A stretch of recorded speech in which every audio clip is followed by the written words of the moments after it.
puppets. Hearing this, the sect leader is overwhelmed by how dependable his little sister is, but she just laughs behind him and tells him to call Chen so they can set off together. The tired-looking sect leader casually tells her that he'll do so, but while you'd expect a more formal method, Bro just stands in front of his room and shouts at the top of his voice, calling out for the disciple to meet him at the mountain entrance. The frustrated disciple who's still in bed hears this, so he just yells back in response, reminding the sect leader that his name is Chen Zio and not that disciple.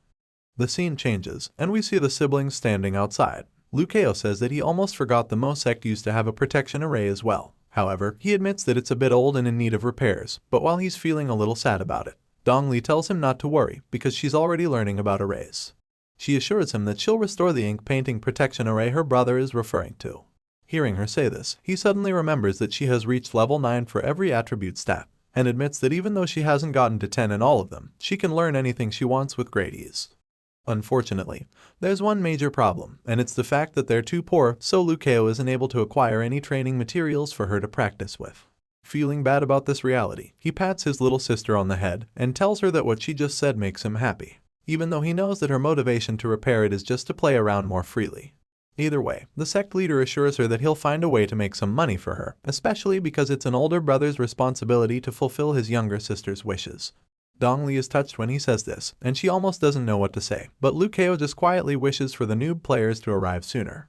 It turns out that they're the best tools to be taken advantage of, and they're also great workers. But while our boy is still fantasizing about their arrival, Chen appears in front of him. The direct disciple dashes toward them, reminding the sect leader that his name is Chen. But Lukeo just ignores him and tells Dongli that they can leave now. From afar, Chen sees the sect leader growing his floating leaf boat, and is surprised because he thinks they want to leave without him. He scoffs when he sees this, and begins to feel important because, to him, they wouldn't even know where the demon cultivator is without his help.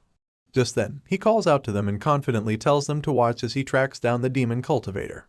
Chen lifts his hand in the air, and a bright purple ball of energy appears, but while he's still pulling out his party trick, Lukeo interrupts him. Looking disappointed, the sect leader reveals that he's just using a blood tool, which is mainly used for tracking the owner of the blood. He then tells Chen to stop talking and get on with it, because there's nothing he doesn't already know of. The direct disciple is dumbfounded at this point, because he doesn't understand how Lukeo keeps embarrassing him every chance he gets. With his ego badly bruised, he decides that he has to find a way to redeem himself. While Chen is still struggling with that, Dongli asks her big brother how he even knows about that, especially since they don't even have blood tools in the Mo sect. Lukeo chuckles nervously in response, telling them that it's also his first time seeing it, but says that he's seen it in a livestream before, as well as under special circumstances where he's seen people use it.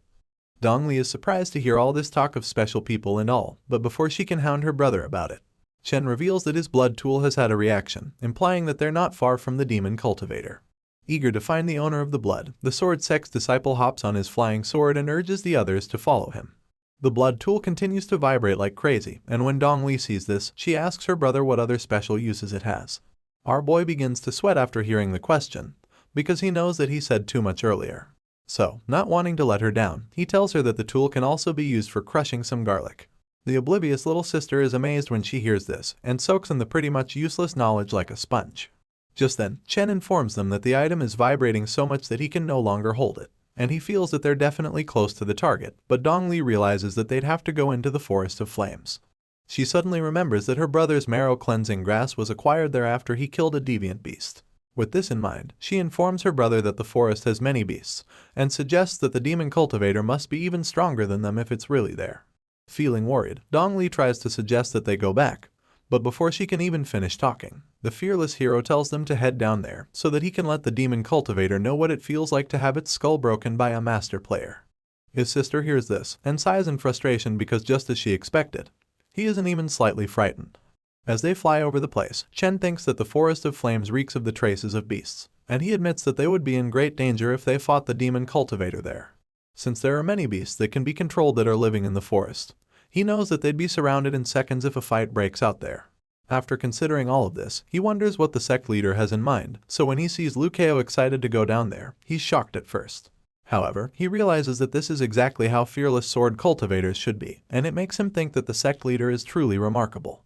As they fly down into the Forest of Flames, Lukeo thinks about what a great spot it is for gaining experience points, since it has many deviant demons and even the demon cultivator. His legs eventually touch the ground, and he reminds himself that a real man should be fearless for the sake of experience points. With this in mind, a crazy grin appears on his face because as far as he's concerned, the demon cultivator and all the other beasts can't escape from him. All of a sudden, Chen informs them that the blood tool is vibrating intensely again. He concludes that the demon cultivator must be right in front of them. He urges them to hurry, and Liu Keo just tells him to lead the way, and the disciple seems shocked when he hears this. He feels like the sect leader is ordering him around, and while he's okay with leading the way, he vows to show his real power soon, because even sect leaders from the middle rank won't boss him around. They go deeper into the forest, and not surprisingly, the beasts lurking around begin to show themselves. The blood tool continues to vibrate and even starts to glow, so Chen figures that they must be getting close. At this point, Liu Keo kind of wants to see what would happen if he uses the blood tool to hit the demon cultivator's neck. He starts to feel that it's such a waste the Mo sect doesn't have a tool like that, because he feels that he would have used it to track down the demon cultivator that killed his parents. The deviant beasts consume their own kind, so it makes his job harder because they usually eat up the entire corpse without leaving any scraps. Dongli suddenly suggests that they hide their Kai aura first, and as she begins to do this, Chen admits that he can't use the technique as easily as she does. After that, the direct disciple eagerly says that they can now launch a surprise attack on the beasts. But before he can finish talking, the sect leader touches his shoulder gently and asks him not to go. Chen turns around, wondering why Liu Keo stopped him, so he insists that they should launch a sneak attack, and asks him why he held him back. That's when the sect leader calmly tells him that they're already exposed, and sure enough, when they look at the bushes in front of them, the red eyes of the beasts are already locked on them. Suddenly, a level 21 black winged dog and a level 25 scorpion tiger burst out of the bushes to attack them. But while Chen and Dongli are terrified, the fearless hero leaps into the air to engage the enemies. The winged dog roars at him, but he just mocks it and vows to smash its head open, right before whacking its neck with his sheathed sword. Meanwhile, Chen watches the heroic display from below, and starts to feel ashamed of himself because he's a sword cultivator who's afraid to fight. The scorpion tiger chases the hero, and just when it's about to get to him, Chen slashes its paw with his sword. Liu Keo didn't expect this, but the sword sect disciple vows that he's going to protect our boy's back. Seeing this, the young lord is intrigued, but he's also impressed because at least, the brat barely passed his little test. Meanwhile, the black winged dog charges at Liu Keo again with its mouth wide open. He wonders how he can cut it down without any worries, right before striking it with another water-based slash. Seeing how efficient the sect leader is fighting, Chen reminds himself of all his titles, and decides that he shouldn't lag behind. With this in mind, he proceeds to launch another attack on the scorpion tiger. And when our boy sees his pathetic fighting style, he starts to think that the brat might actually be an idiot. The relentless winged dog swoops in for another round, and as it jets toward the hero, he begins to realize that he won't be able to do any real damage without using the sword intent. Besides, the demon cultivator is still hiding in the dark and planning a sneak attack. Because of this, he decides not to hold back anymore, so he activates his sword intent, causing a massive beam of light to blast up into the sky. Dongli sees this, and she's excited that her brother has finally used his sword intent, because she feels that he should have done it a long time ago. However, she still thinks that he should be careful while fighting the deviant beasts, and she also wishes that he would use his strongest skills too. Chen is equally shocked when he sees the sect leader's latest breakthrough, but rather than being excited, he's more or less in a state of disbelief. It's a sword intent that has a form, so at this point, the direct disciple feels that Liu Keo has to be the mysterious senior brother. He's beyond convinced now, because even Yu Yue's sword intent has just started to take form recently, and he had a much longer head start than our hero. Bewildered, he starts to wonder if the sect leader is a genius or just a devil incarnate, because only someone like him can be considered the peerless sword user, or even a rival of Yu Yue.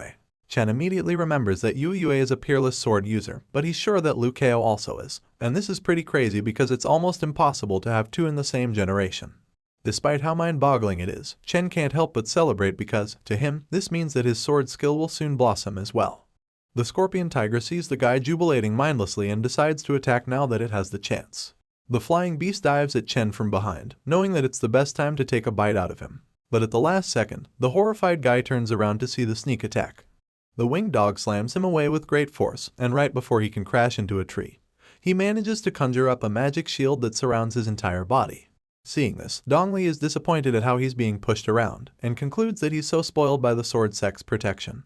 The dog tries to attack the disciple again, but this time, Liu Keo intervenes, and tells him to watch how a man tempered in blood fights. With a single slash of his sword, he knocks out the flying beast before telling Chen never to let down his guard in front of an opponent. The disciple thanks him and Liu Keo smiles, knowing that he's more or less bought him over already. Just then, a roar emerges from the bushes, so the hero already knows that the demon cultivator has arrived.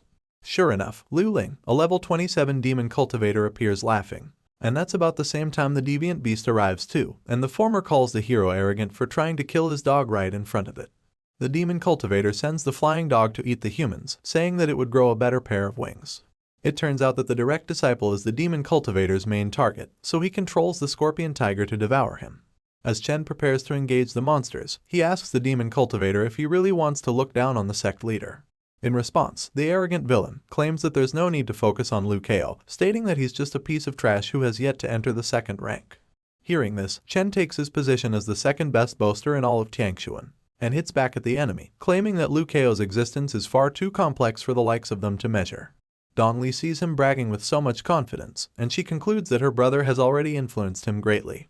Meanwhile, the flying dog keeps circling the sect leader, so our boy will have to use a particular skill, not minding if it drains all his mana. All of a sudden, Liu Kao activates a skill called Ink Splash, and the moment he does this, huge dark clouds start to consume the monster. The demon cultivator is heartbroken when he sees this happen to his beloved dog, especially since he didn't expect it from a second rank.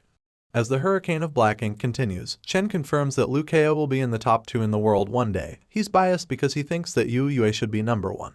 After killing the black-winged dog, the hero is rewarded with 20,000 experience points, and he's pleased by this because it only takes 18,000 experience points.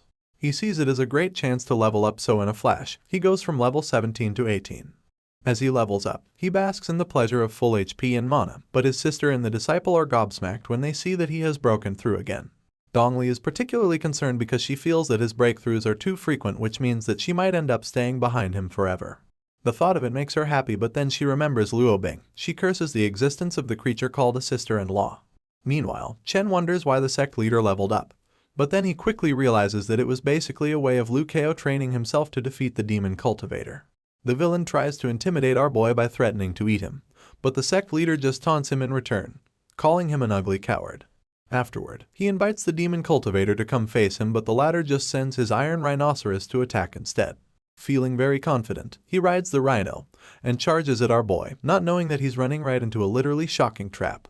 Meanwhile, Chen covers his sword back after unleashing the devastating shock attack, because he feels that these beasts have no right to even approach the sect leader. Despite his cool contribution to the fight, he admits that he used up all his spiritual energy during the attack.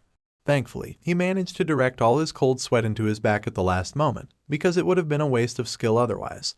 Dongli notices Chen acting suspiciously and begins to wonder if he hid his sweat in his back so her brother doesn't notice. At this point, she realizes that the direct disciple is just like her brother because he's picked up on the hero's essence. Meanwhile, the demon cultivator is ranting in frustration because his iron rhino has given up on him, even after promising to go to the peak of demonic cultivation together. When the rhino doesn't respond, the crazy villain punches through its head, telling it to rest in peace. But when Dongli and Chen see this, they realize that he's trying to acquire the demonic crystal, which is the mutual consumption of all beasts. The villain quickly gets the crystal, and as it glows brightly like a reactor in his hand, he vows to sacrifice the blood of an entire village to the rhino. As he's about to toss the glowing crystal into his mouth, so that he and the rhino can live on in his body as a woman. But before he can swallow it, Liu Kao controls the water in his mouth and stops him. The sect leader uses this power to hold his mouth open so he can retrieve the crystal. He finds it wild that the demon cultivator is eating the beast's corpse while mourning its death. Chen and Dongli see this new use of his power and are very impressed by it. But while they're showering the hero with praise, the demon cultivator demands that he give back the crystal. Liu Kao is practically laughing at the back of his mind because he knows that the enemy's corpse will soon be his, since he has to give it to the ancestor. The sect leader practically tells the angry demon cultivator to shut up, and as you'd expect, he doesn't take it lightly, so he orders all the beasts in the forest to awaken. Sure enough, at that moment, several terrifying beasts wake up and rise out of the deeper parts of the forest. Chen is visibly horrified when he sees this, and he points out how difficult it would be to face them. While that's happening, Dongli begins to panic to the point where she can't hide her true strength anymore because she's too worried about her brother's safety. Meanwhile, the demon cultivator comes out and threatens to have all the villages destroyed. But just then, a flying blue hand jets towards him to grab him by the neck. To make matters worse, both his hands are controlling the beast so he can't free himself. And that's when Liu Kao reveals that the demon cultivator doesn't have anyone to save him. He starts to tighten the water hand's grip, so the terrified demon cultivator begins to beg for mercy. He vows never to show up in the forest or even threaten to kill anyone again. However, this just makes the hero remember the death of his parents, so he hardens his heart, revealing that the incident became one of his hopeless memories. Lukeo balls up his fist and lands a devastating uppercut on the enemy's jaw, reminding the demon cultivator that the actions of his kind left him an orphan child and caused his late parents to no longer have a future. He's probably not the one who killed them, but at least my boy got some sort of revenge for the death of his parents.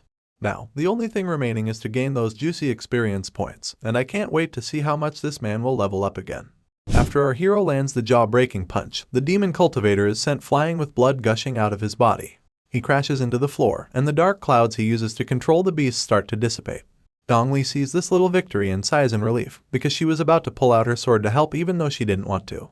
Meanwhile, a very perplexed Chen Zhao looks around frantically, wondering why he just felt a great power that's even on par with his master's. It's at this moment that it finally hits him, and he realizes that it might be that this great aura came because sect leader Lukeo's identity is special. He feels that there must be a cultivator protecting the young lord from the shadows, but quickly discards this theory. Chen feels that his guess isn't right, because, in his mind, the sect leader is so strong that he wouldn't even need anyone to protect him. As he continues to ponder deeply on this issue, he suddenly gets another bright idea which he feels would solve this little mystery. All of a sudden, the sword sect disciple begins to get all emotional, because he's concluded that the answer is that Lukeo is actually worried about him and Dongli. While the young lord is using his insanely powerful water attribute to finish off the threats, Chen thinks about how the sect leader has been pretending not to care about the people around him. But in reality, he actually cared so much that he specially arranged for a cultivator to secretly protect them from the deviant beasts. Well, at least that's what Chen believes. Dongli sees the direct disciple behaving all childish and absent-minded, so she starts to wonder if he's turned stupid as a result of the shock. He continues acting all emotional, so she concludes that he's just silly. Meanwhile, a message from the system suddenly appears, confirming that our boy has finished his mission of killing the demonic beast. He's then asked if he would like to collect his rewards, and it's pretty obvious that it's a no-brainer. Sure enough, Lukeo accepts the rewards and receives 5,000 experience points for completing the mission. While he's reaping his rewards, he talks about how Chen is just a tool, which makes his feat count as a solo kill. And as he receives another 35,000 experience points, he admits that the rewards are unbelievably high. The sect leader also receives a yellow-ranked treasure item voucher. He sees this, and as he stands over the demon cultivator's corpse, he thinks about how he can exchange the body for another reward. And he feels that the item storing ring is likely to have a bunch of things inside as well. With this in mind, he asks the system if there are any other valuable things on the demonic beast's body. In response, a message pops up, revealing that our boy can unlock a hidden plot and accept a hidden mission if he can gather 2 of the demon cultivator's insanely sharp fingernails. Lukeo's eyes almost pop out when he hears this, and without any hesitation, he bends down to pull out the claws from the corpse. After he does this, he casually tells his little sister to clean up the battlefield, including the dead bodies too. Dongli is excited when she hears this, and is more than happy to accept the responsibility of cleaning up. While she's doing this, the young lord discreetly examines the claws, wondering how such a small item can unlock a hidden mission, because the hidden missions in his previous life never had anything like this. Seeing how strange the whole thing is, he starts to wonder if there's some sort of special triggering method. However, while he's deep in thought, he's suddenly startled back to reality when Chen pops up from behind him, raining praises on him. The uninterested sect leader just claims that his feat is not big, and states that there's no need to bring it up. He also just wishes that the sword sect disciple would just scram, but Chen seems like he wants to stick around. The disciple begins telling our boy something about the demonic beast's corpse, but Lukeo cuts him off, ordering him to take the head and report back, because he has plans for the other body parts. In response, Chen bows before the sect leader and asks to only take the head, saying that it would suffice, but the young lord gets annoyed when he sees that the brat is a keen individual. The sword sect disciple feels that he wouldn't have been able to make a kill, let alone complete the mission if it wasn't for Lukeo.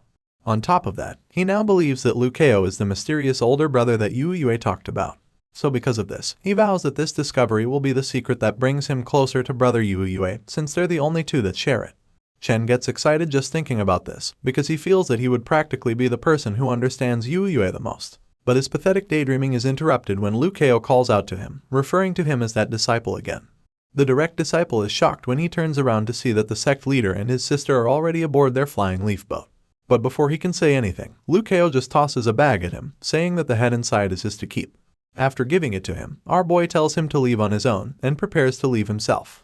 However, Chen quickly tries to stop him, claiming that he still has so much to learn from the sect leader as well as some questions to ask. Hearing this, the hero simply tells him that they'll talk on the way, and as they take to the sky, Chen finally asks Lukeo why he waited till the end of the fight to unsheath his sword. In response, the hero just states that it's because the demon cultivator isn't worth it. Our boy reiterates that the demonic beast was not worthy, and this take leaves Chen's jaws on the floor. He stares at the majestic sect leader and begins to wonder if this is how he carries himself all the time. The confident aura amazes him, and he feels that all the cultivators in his own generation should behave this way. As if Chen wasn't already impressed enough, now he's been transformed into a full-fledged fanboy of our hero. Liu Keo glances back at the disciple and says that the guy has just widened his path again even though he thought it would be narrow initially. Meanwhile, Dongli sees how obsessed Chen is with her brother and it just pisses her off. However, she admits that it doesn't really matter because, to her, the most important thing is Liu Keo's safety. She then prays to longevity, asking that it continues to protect her brother the same way she tries to. The next thing is a flashback scene of the siblings' childhood. We see the little Dongli staring at her brother while he's standing on a boulder and looking at the moon. She looks up too and declares that the gods touched her head gently, bonded her hair, and granted longevity. Back in the present, she looks at him with the same sense of pride and believes that longevity, the name which her brother gave her, is truly a wonderful one. She smiles happily, knowing that it means she will have a long life with her brother. The scene gradually shifts, and we see the Mo sect leader arriving at a gathering with his sister and the direct disciple. From the sky, they can already see the people standing on what looks like a wide circular stage, and when Dongli sees it, she already seems to know what's going on. Liu Keo confirms that they're the people from the Zhengjin and Kyushui sects. At the same time, he too, who's standing outside, sees the visitors, and exclaims because he recognizes the other person as a disciple from the Sword sect. Lin Long is equally disturbed by this revelation, and admits that they met a direct disciple from the Sword sect. Despite searching far and wide in this land, they never came across a disciple from the Sword sect, so this makes them particularly bothered that he's standing behind the handsome young lord. He too slaps his head in frustration, feeling that they were careless because now they realize that Liu Keo's background is stronger than either of them imagined. Just then, the three guests land in front of the entrance, jumping down from their flying items. The handsome sect leader asks the others what's going on. The terrified and confused leader of the Zhengjin sect takes the stage, laughing nervously and asking our boy if he's come with regards to the distribution of resources. It's something that happens every 10 years, and he too talks about how it's best that they share the goods among themselves since it's a lot easier that way. The handsome sect leader doesn't even say a word when he too finishes talking, and instead, he just decides to stay the majestic quiet character he is. He even rizzes up Lin Long, who begins to testify how incredibly good-looking he is after seeing him for the first time. It's at this point that she realizes why her girls were so eager to take the earlier assignment. She concludes that it's because they all want him for themselves, and as you can imagine, she's spot on with this theory. Lin Long admits that Chen King is still her beloved disciple, but ultimately decides that such a lowly job can't be left to someone as young and immature as she is. With this in mind, she decides that she'll handle the job by herself. So, without further hesitation or monologue, she speaks to the hero, revealing that she wants to talk about how the resources will be shared. She's about to reveal what they're willing to offer the Mo sect when Chen cuts her off, claiming that he's very experienced on such matters since he's done it a lot for the Sword sect. After making this point, he modestly asks for Liu Keo's permission to handle it. Sure enough, the sect leader gives him the opportunity, feeling glad that Chen is becoming a very useful tool. The disciple is totally unaware that he's being used, and instead, his head is filled with joy that the young master finally acknowledged him. Meanwhile, Liu Keo commends Chen for being the perfect servant, right before suggesting that they all head inside the pavilion. Chen takes Lin by surprise when he grabs her hand, gently asking her to follow him. She immediately knows that there's trouble because, with the way things are going, she won't get a chance to be intimate with the Mo sect leader. While she's panicking, Chen is feeling excited because he believes that he will get closer to the sect leader if he does well on the distribution of resources. The direct disciple feels that by having a deeper relationship with Liu Keo, he would have a lot more topics to discuss with Yu Yue. The whole arrangement just puts him a step closer to becoming senior brother Yu Yue's best friend. We later learn that Chen Zhao didn't disappoint the sect leader because he got a large share of resources for the Mo sect. Later that night, Liu Keo went ahead to receive his second reward. Our boy drops by the cemetery again and knocks on the headstone, informing the spirit that he's brought the corpse. The moment he says this, the purple ghost shoots out of the grave, feeling very excited. She's also holding the blue jade scroll that our boy desires so much. With so much happiness, he tells her to give it to him, and snatches it at the same time. He begins to rematerialize the demon cultivator's corpse on the ground, and while he's at it, he admits that the autumn cicada is a lot better off if passed down to Xiao Lai Zai, his younger sister. The hero feels that there would be no more if he learned it, but concludes that if his sister learns, she can teach it to other disciples, including himself. He feels that she's truly a human photocopier, and on top of that, he knows that the scroll will become an asset of the Mo sect too. Even though he's excited by this, he can't help but think that the management of the sect's assets should be done by the sect leader's wife.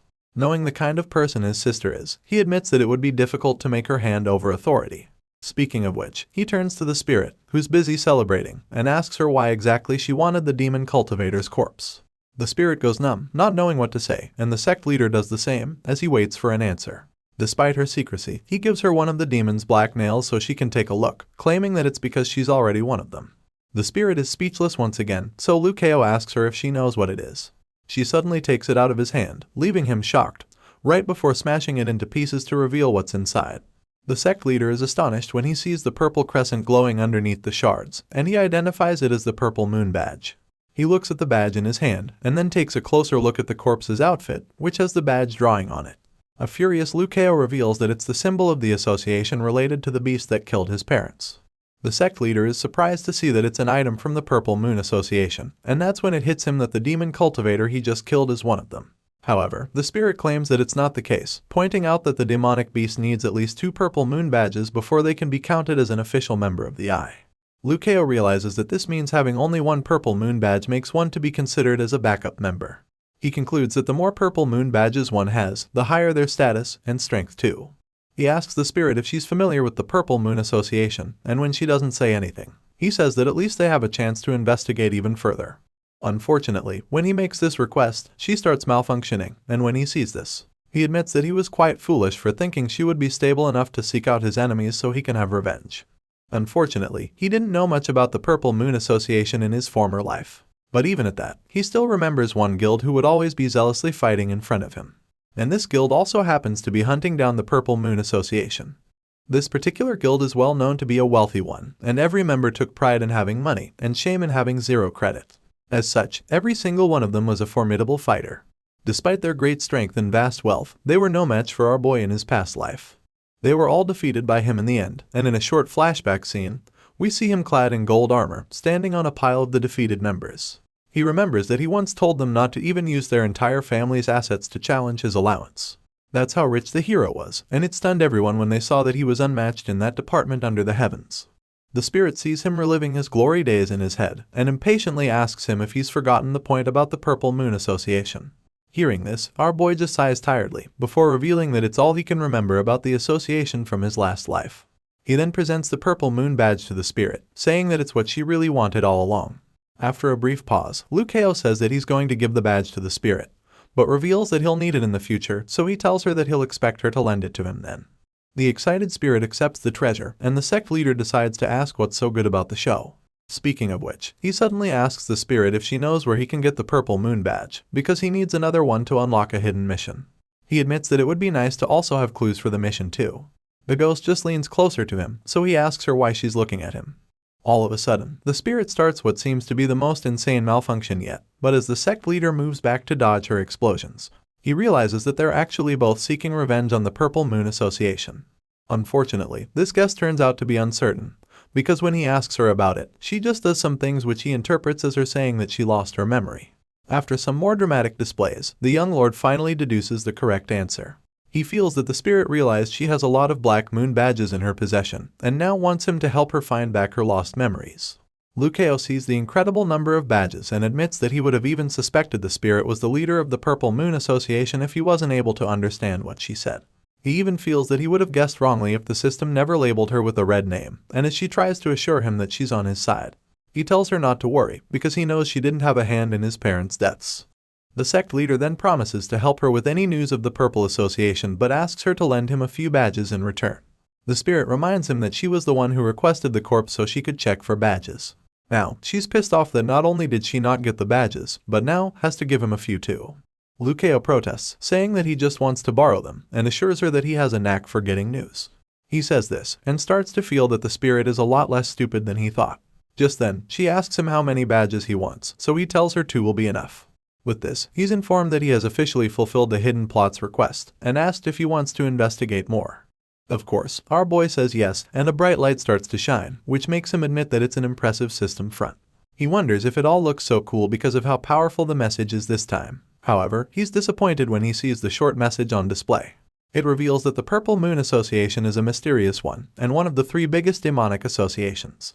It has many members who usually roam around Kingshuo as if they're planning something.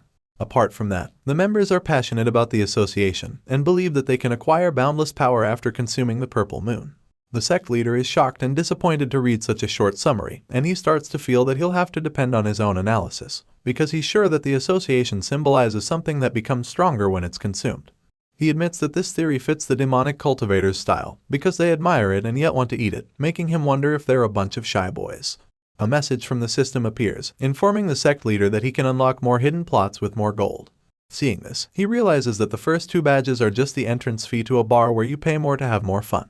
At this point, Lukeo returns to the spirit at the cemetery, and snatches several badges using only one hand, and the ghost gets upset, asking why he took so many.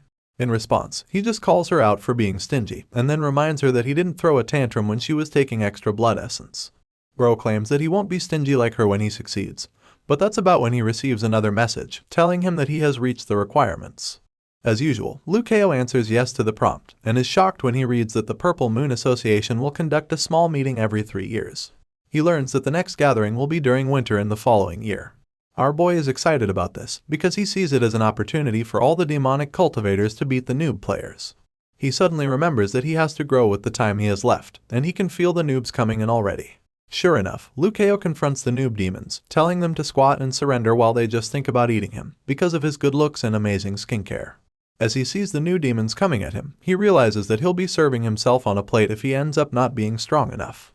The spirit draws him out of his thoughts, and so he decides to reveal some secrets to her to get off the hook. Lukeo tells her how he learned one of his skills from Kong Yija's platoon technique. He claims that even a blind fortune teller would praise the skill, and then he goes on to perform it brilliantly.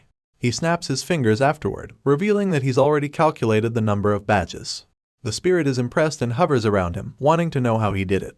But he smugly states that heaven's secrets are not to be divulged. And this earns him a small beating from the spirit, as she tells him to scram. Lukeo tells her to stop pushing him out, claiming that he wants to tell her, but needs to collect his thoughts first. He says that he'll explain it to her after confirming the details, but she doesn't seem to believe him. While the spirit is sulking behind, he casually waves her goodbye, stating that he'll be leaving first. But as he walks away, we see that she's worried, and it turns out he misinterpreted her this time around. Back at home, he studies a holographic map and states that the place is quite far away. However, he also admits that the road to killing is never actually too far.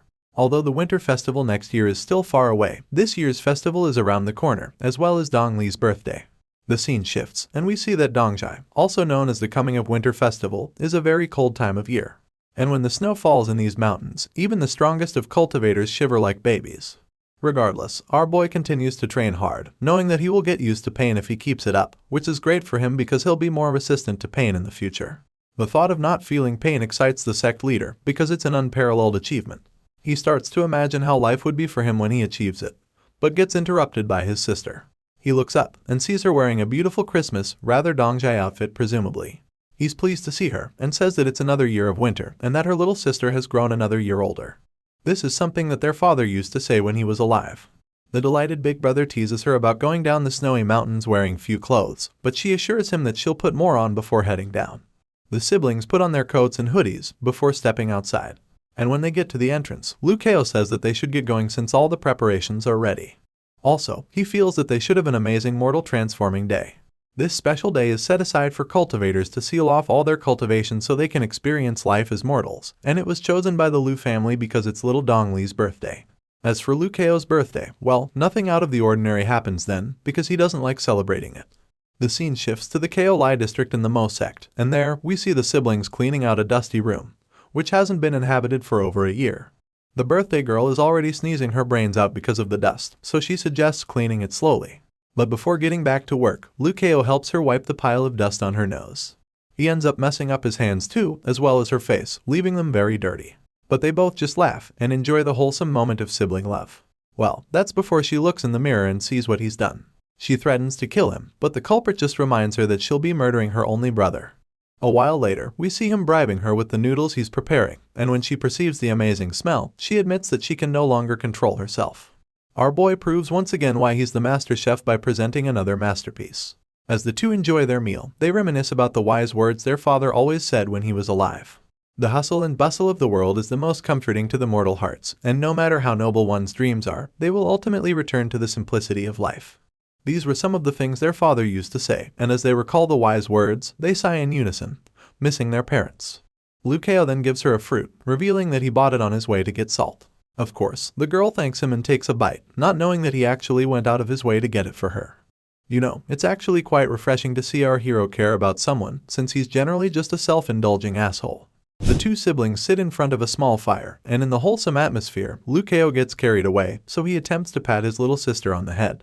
However, when he lifts his hand to do this, he suddenly freezes, and pulls away quickly, remembering that little Dongli is not so little anymore.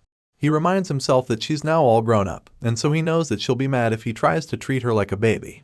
Dongli munches on her fruit like an innocent child, but then stops suspiciously when she notices her brother acting strange. By just looking at him, she realizes what he was trying to do. So she does the exact opposite of what he expected, by literally leaning closer to him, allowing him to pat her on the head.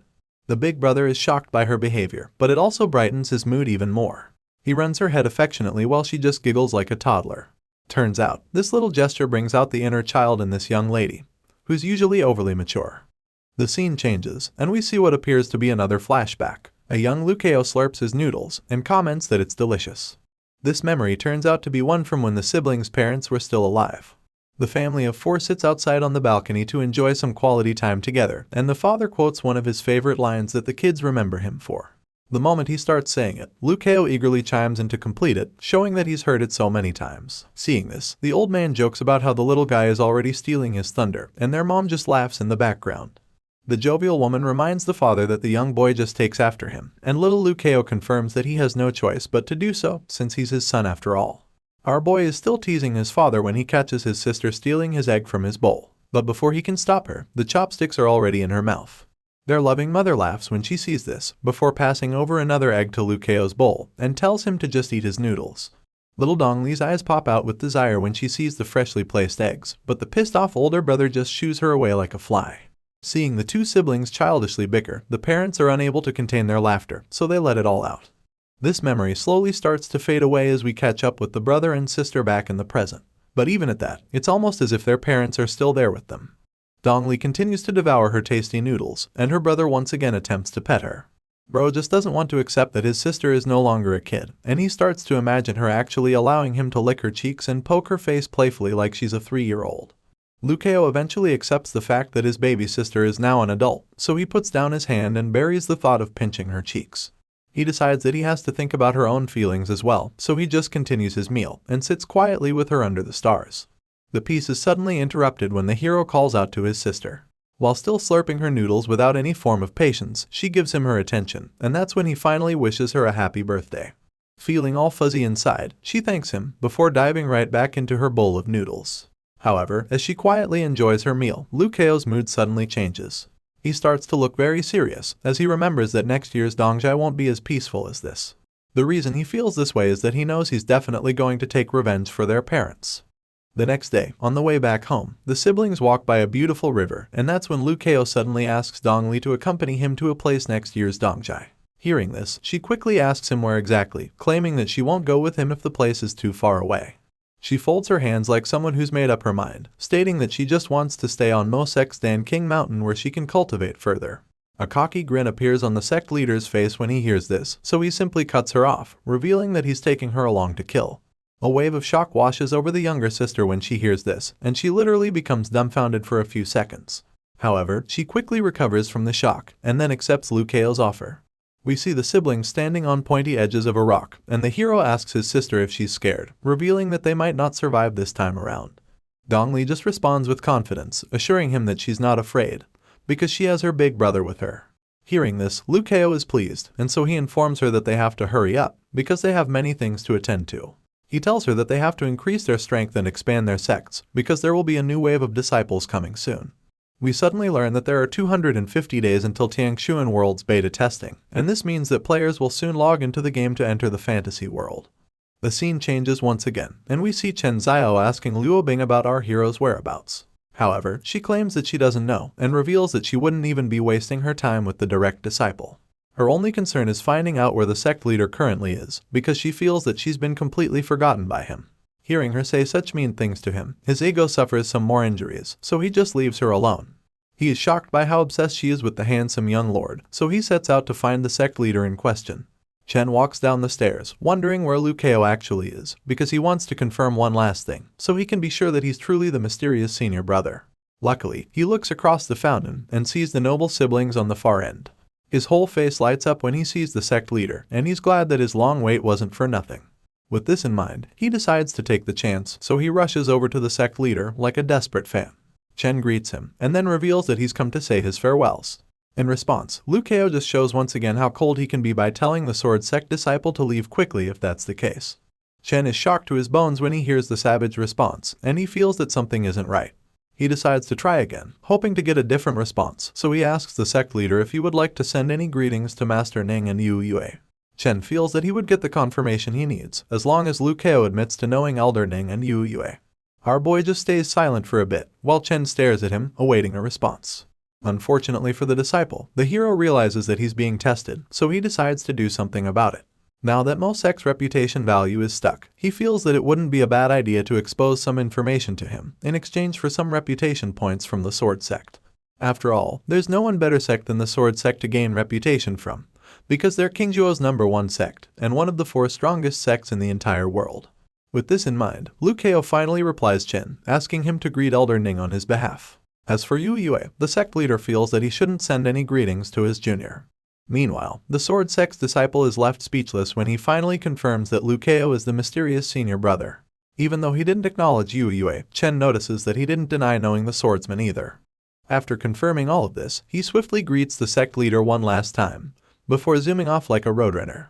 As the disciple runs off in excitement, Lukeo just stands still, hoping that the guy doesn't disappoint him. Chen hops on his flying sword and jets home while the sect leader just watches him from below.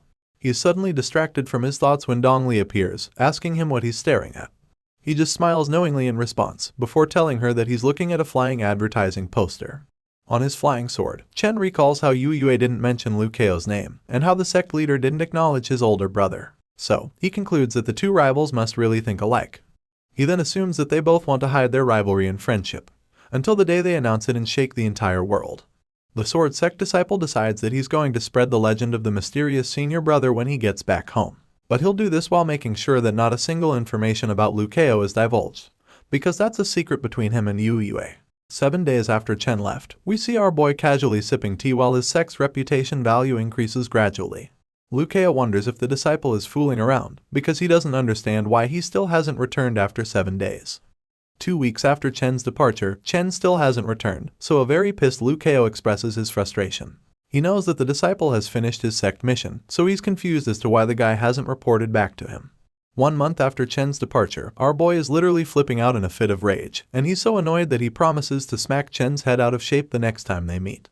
Meanwhile, at the magnificent sword sect, we see the direct disciple rambling on about his experience to Yu Yue.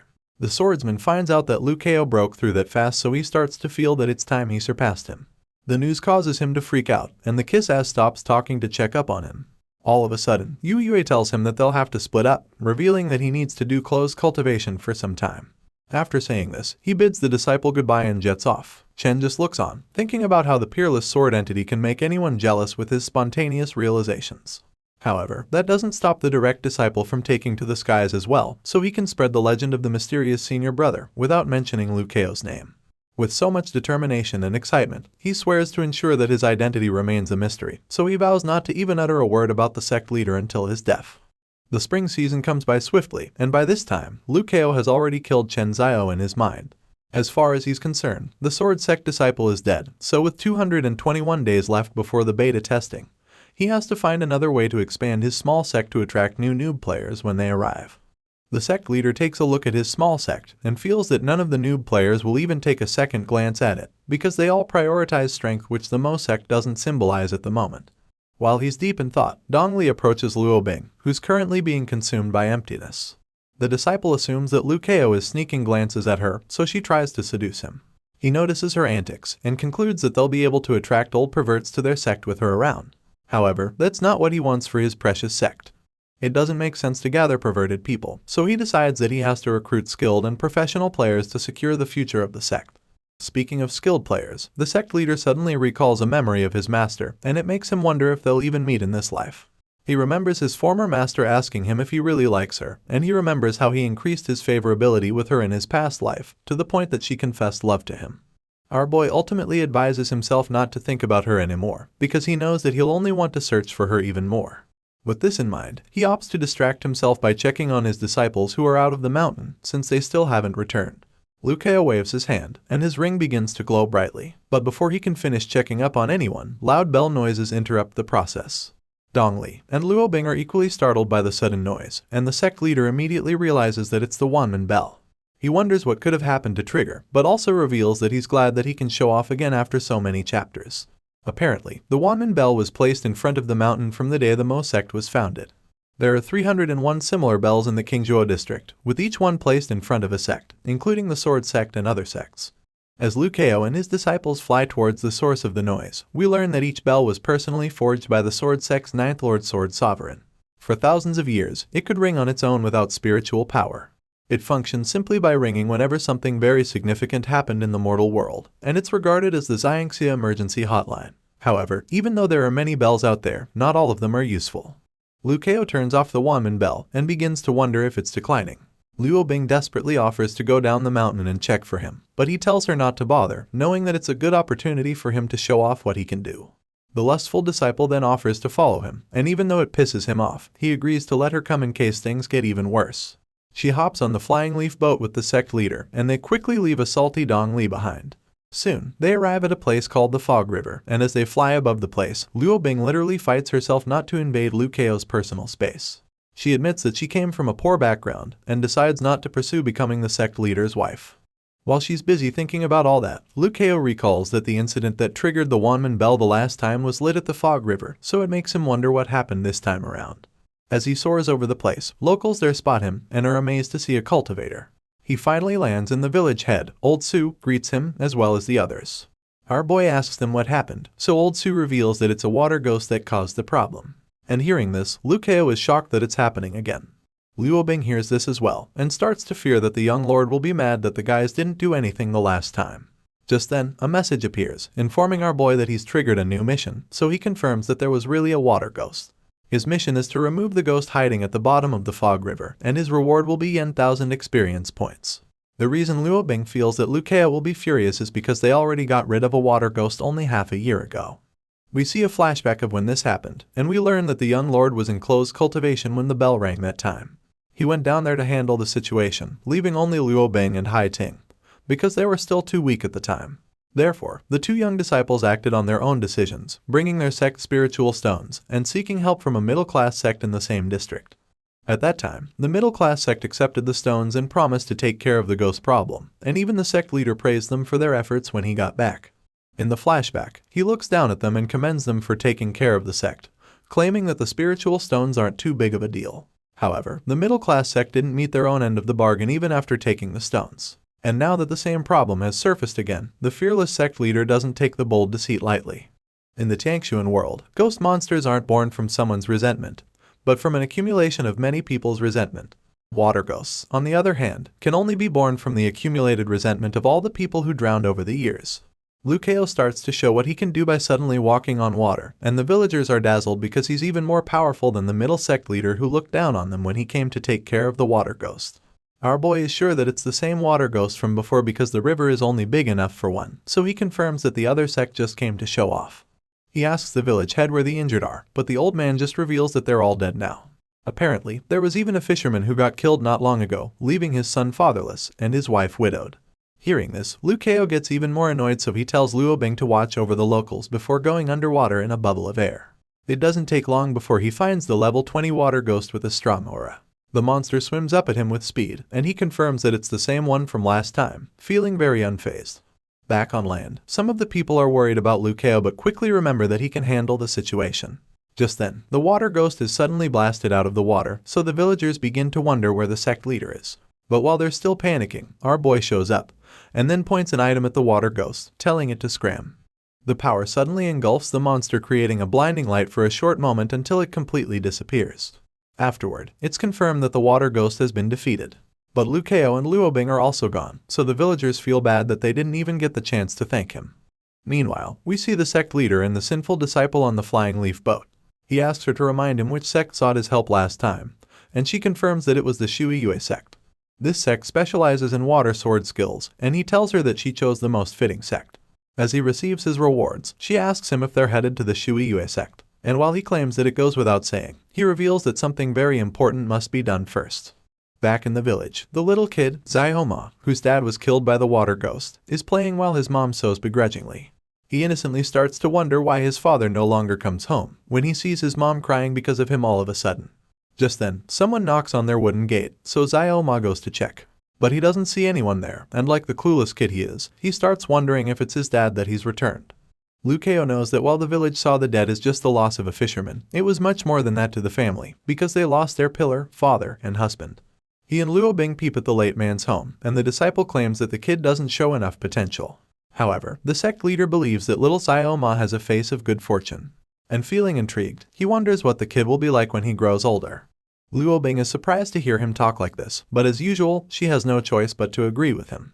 As they walk out of the bushes, the lustful disciple can't help but admit what a gentle soul her master is. He does a lot of good things in secret, which is something that all people in the Mo sect are aware of as well. Soon, the duo arrives at the Shui sect in Chanhuan Mountain. This sect is a middle-class sect with a leader who is reaching his limit and desperately trying to hide so he can break through. The elders of the sect also hate each other, but even at that, Lukeo feels that they'd still manage to defeat his Mo sect. When the duo lands, the sect guards ask them their reason for visiting, and that's when Lukeo automatically triggers another mission. The system informs him that Menfeng was the Shui sect disciple who scammed the Mo sect, and because of this, Lukeo's mission is to make a mess of the Shui sect. The young lord checks the NPCs for any Menfeng, but doesn't find him, so he attempts to go inside where the guards hold him back. That's when he notices that they also have a Wanman bell, and as such, he tells them that he'll let them come and see him. Using his water attribute, he blasts something at it, causing it to start ringing. And of course, this makes the guards furious, so they circle him in an attempt to scold him for being so presumptuous. The guards point their swords at the hero's face, but he just stares them down like puny ants.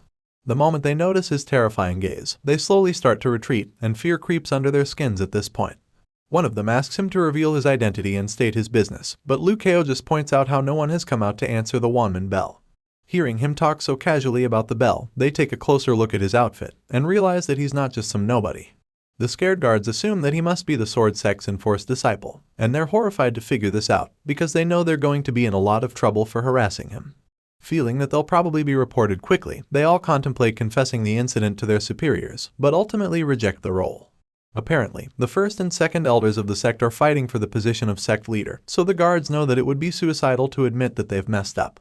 The cowards squeeze their faces, feeling very stressed out. But of course, the perverted disciple assumes that they're looking at each other in a suspicious way. Lukeo eventually gets tired of their noise, so he asks them if they're done lamenting yet.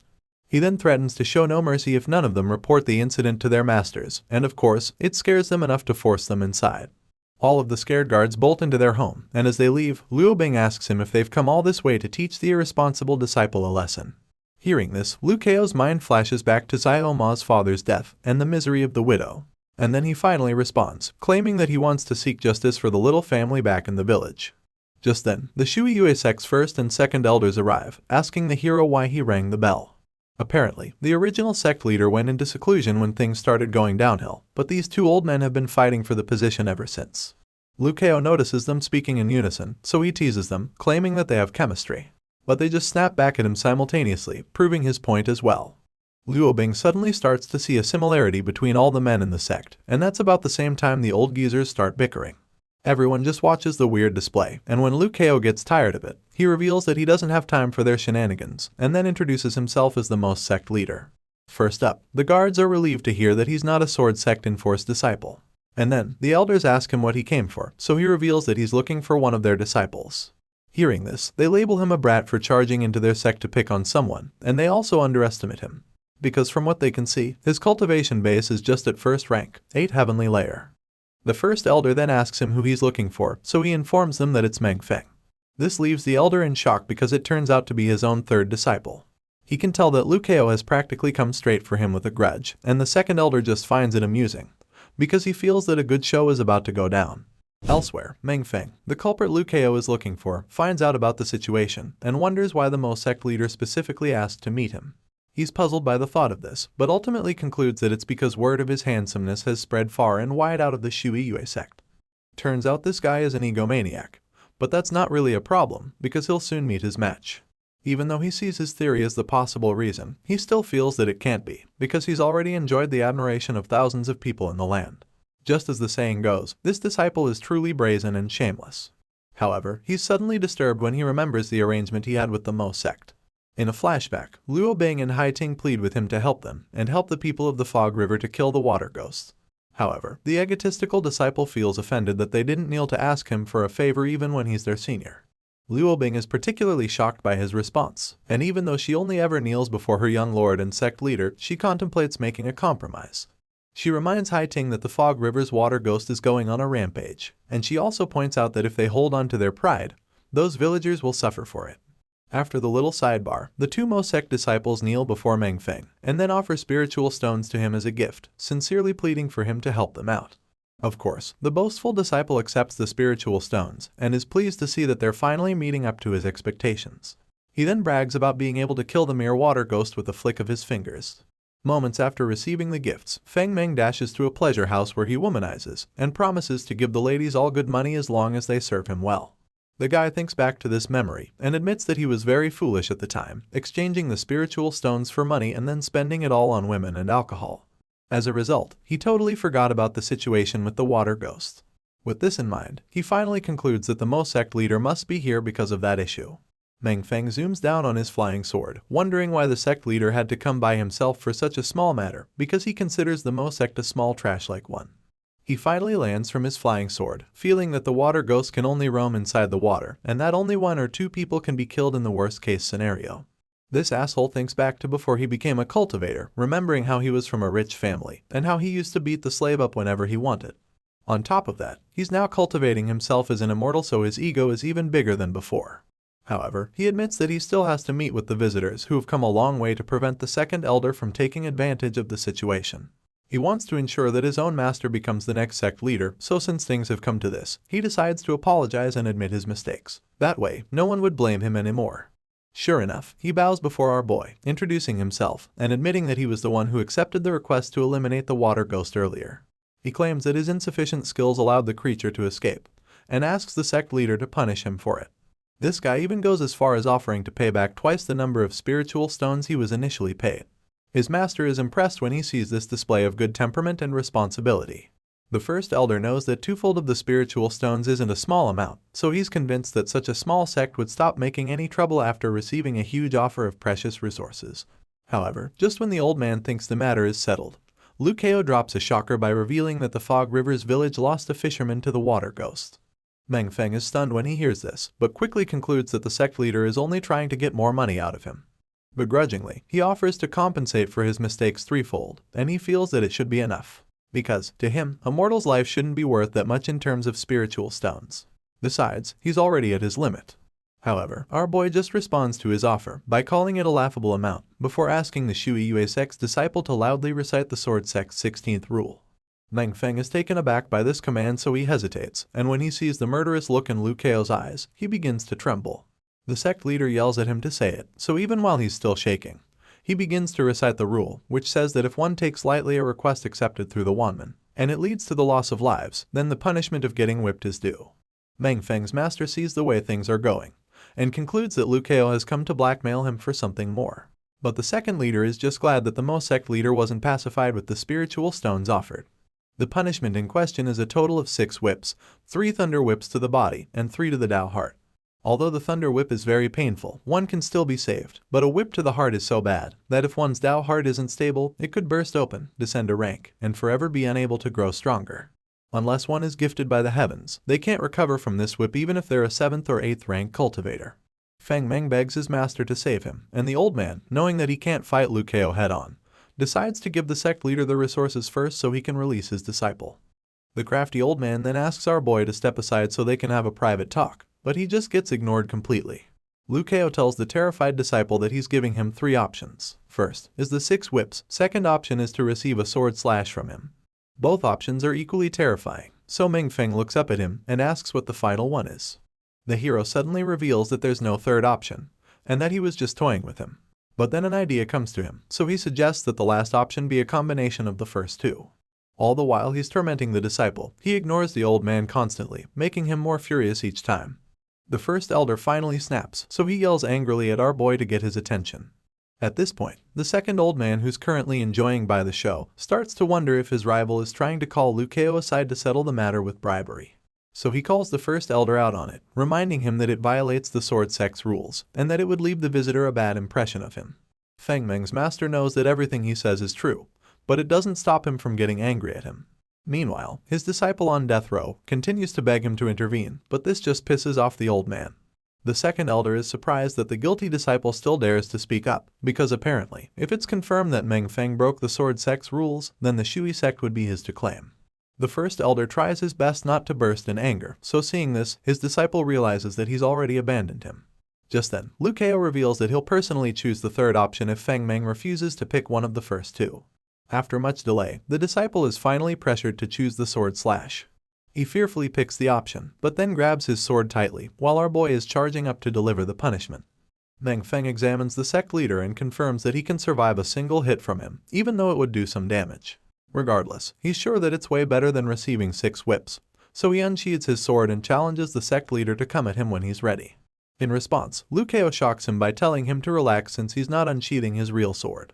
As you'd expect, the disciple is bamboozled by this statement, to the point that he decides not to train with his sword again if Lukeo still manages to injure him badly without his.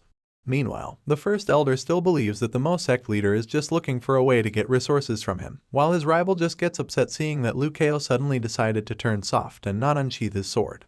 Our boy advances toward the disciple, who literally begs him to get over with it already. The young lord finally activates his power, and thick dark fog fills the sky as he does so. The old men are horrified when they see this, because they immediately realize that he's using the sword intent, the power of heaven and earth. All of a sudden, the huge fog speeds towards Feng Meng, but he braces himself for the hit by attempting to block it with his sword. Unfortunately, the power is too strong, and it shatters his sword after a short while. As the dust clears, we see the disciple lying seriously wounded on the floor. The first elder screams in horror when he sees Meng Feng lying in the ruins without even moving. The fog finally dissipates, and the cold Mo sect leader casually comments that the disciple couldn't handle taking a hit from him. Other disciples rush over to check on their colleague, and the old man just stares in shock, because he thought that Lukeo wouldn't go all out since he seemed to have a soft heart.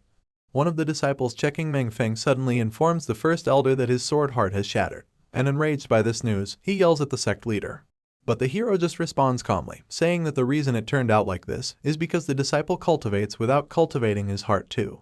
He claims that everything worked out just right, and then suggests that Meng Feng stop training with his sword. At this point, the first elder is so furious that fire literally starts blazing in his eyes. He doesn't even know what to tell the sect leader, so he just keeps yelling at him without actually saying anything. The second elder watches the embarrassing display, and just scoffs, before taunting his rival even more, asking him if he's really willing to break the sword sect's rules just to protect his disciple. He claims that Meng Feng already had a miserable fate, and mocks his rival for being afraid to go against the sect rules after that, calling it a pitiable thing. Not surprisingly, his taunts and mockery are just a plot to ensure that the first elder breaks the rules so that the Shui Yue sect can be his. He's getting impatient now, as he can no longer wait for his rival to go and beat up the arrogant sect leader for his insults. He assumes that his plan finally works when the first elder turns to him in rage, pointing at him like he's about to lose his mind. However, all of a sudden, Meng Feng's master calms down, and this leaves the other old man bewildered. The first elder greets Lukeo and then praises him for having great skills even at a young age, but the second elder just gets frustrated seeing that his rival swallowed the insults like a coward. Without even turning to look at the old men, our boy admits that the first elder truly humbles him. The whole situation just makes Luo Bing admire Lukeo even more.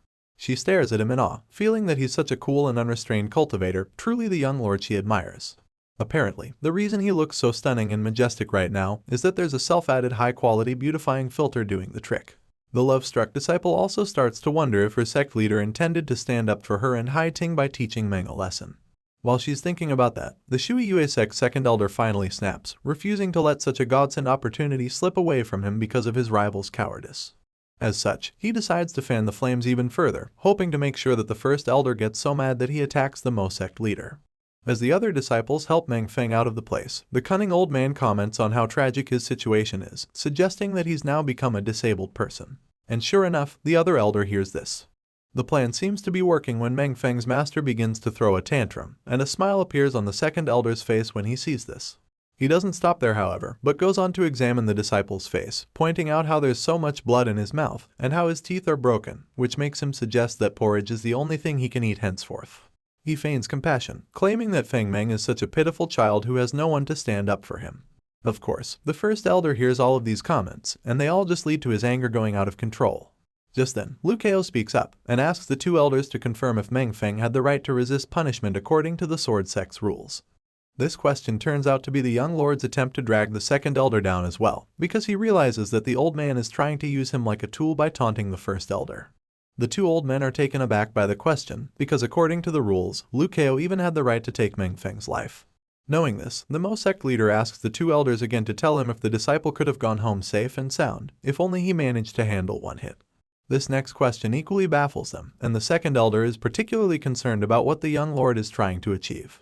The two elders agree that taking a single sword slash is better than receiving 6 whips, and so with this verdict, Liu Kao concludes that his punishment wasn't too harsh. Rather, he suggests that the guys at the Shui Yue sect are just far too weak, so exaggeratedly weak that he finally tells them that their original sin is being a waste of space. The Mo sect's leader's words are like heavy rocks that slam the old men on their heads. They're both enraged that he's insulting their entire sect, and so the first elder decides to hit back with some insults of his own.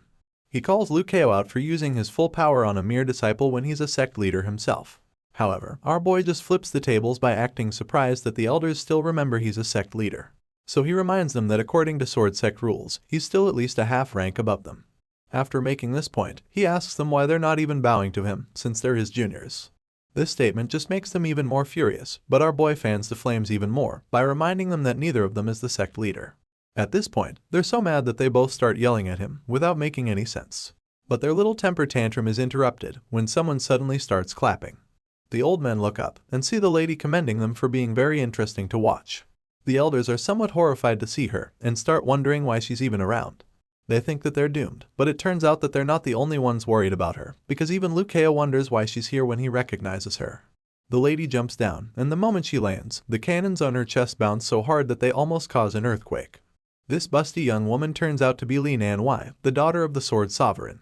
The young lord identifies her and recalls how she's said to even have a higher rank than Yue Yue, because as the Sword Sovereign's daughter, her position is no less than the sword sect itself. Just by saying the word, her gigantic sword sheaths itself, and the force just causes her cannons to bounce once again. Liu Kao also recalls that she and Yue Yue are a couple, and this pairing was decided by the official game. The sect leader smiles mischievously, assuming that the swordsman still has a huge crush on her. But while he's actually looking at Nanhuai's face, Luo Bing can't help but think that he's staring at her massive boobs instead. She gets upset thinking that the young lord likes women who are built like that, and it makes her remember how men in the brothel also preferred girls with big bosoms. Because of this, she decides that she'll have to try out what her madam taught her back then, about how the trick to gaining a bigger chest is to massage it every night. Unfortunately, she also remembers that her madam said the results are more noticeable when someone else massages them. So she just sighs in defeat, knowing how difficult it would be for that to happen. Meanwhile, Liu Kao examines Nanhuai, wondering how high her level is now. But he doesn't see any stats, and the system just warns him to be cautious since she's very strong. Our boy assumes that she might be several levels higher than his own rank, since the system can't check the stats of people who are 20 levels higher than him. Finally, she introduces herself and greets our boy, with her shining boobs almost blinding us peasants.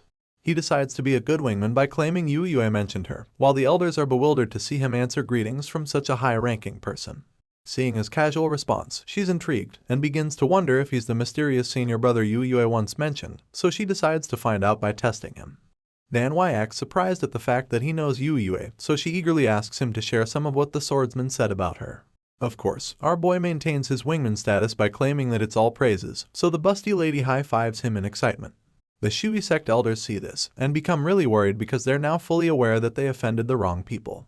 Liu Kao then requests to take his leave, revealing that he has matters to sort out back in his sect, and Nanhuai doesn't seem to have any problems with that.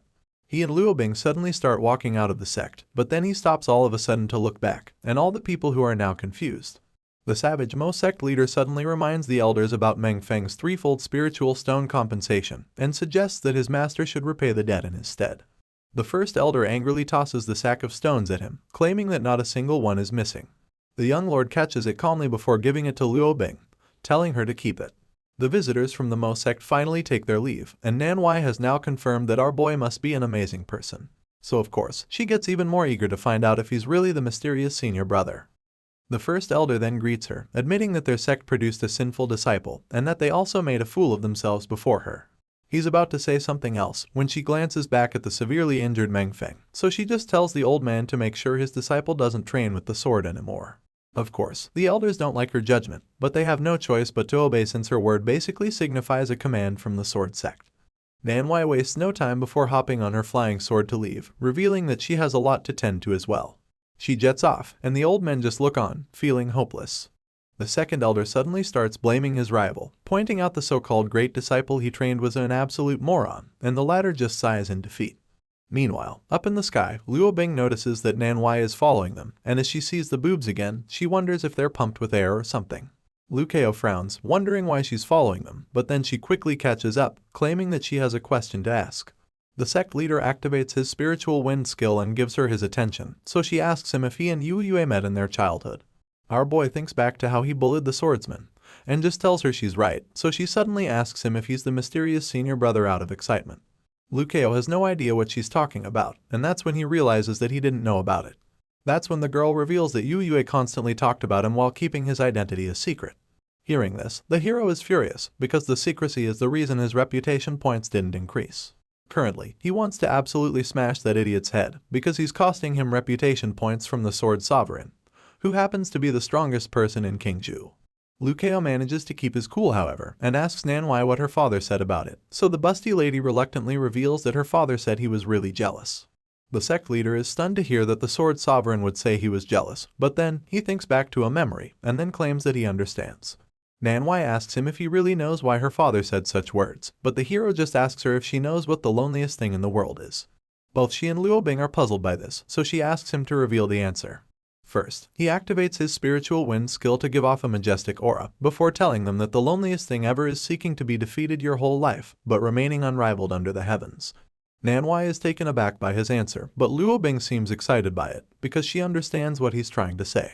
She thinks about how Yu Yue is considered a talent that only comes by once in 1,000 years, but still has a rival in the person of Liu Kao, and she concludes that this is what the Sword Sovereign is jealous of.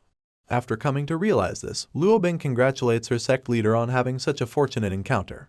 And when Manhwa sees that she understood what he was saying so quickly, she can't help but acknowledge the lustful disciple's talent as well, giving her another reason why the Mo sect shouldn't be underestimated. However, Liu Kao isn't in a celebratory mood, because the only thing on his mind is how he's going to beat the shit out of Yu Yue when they next meet. After all, he's still salty about the reputation points from the Sword Sovereign that the young swordsman cost him. Regardless, he quickly composes himself before asking Manhwa if there's anything else she'd like to ask. Because if there's none, he and his companion would be leaving first. The busty lady is distracted at first, but then quickly realizes what he said. This leaves her practically frozen in shock, because she's never heard anyone make that kind of statement in front of her before. It turns out that wherever she went in Qingzhou, people scrambled to bow under her feet. So, to her, it was practically impossible for anyone to say they were leaving her presence first. It's even more baffling this time around, because she even mentioned her father, and yet this dude wants to fly away from her. All of this just makes Liu Kao more intriguing to her, and coupled with his good looks, she's completely hooked on knowing more about his character. As a result, the busty lady asks our hero if she can stay at the Mo sect for a few days. Of course, the sect leader finds the request very suspicious, because he literally has no ties with her. And yet, she wants to come stay with him and eat their food for free. He decides to quickly think of an excuse, but then he sees something on her person that changes his mind in an instant. The hero immediately accepts her request, and offers to show his hospitality to her as the Sword Sovereign's daughter. Right away, Luo Bing finds this suspicious, because she knows that our boy doesn't like the presence of outsiders in his sect. She then sees Manhwa laughing with her jugs bouncing, so she concludes in the end that Liu Kao's strange behavior is because he likes them big after all. Seeing her new rival, she decides to start her chest massaging plan later that night. Soon, the trio returns to their home in Danking Mountain, and the sect leader shows Manhwa where she'll be staying. As they land, he tells Luo Bing to help the widow and her son settle so they don't have a difficult life. And with that out of the way, he decides that the next line of action is to receive his rewards. So, he looks at the message prompting him to accept his mission rewards, and wonders what goodies he'll be getting this time. Loot time is always the best time, so of course I'm sure everyone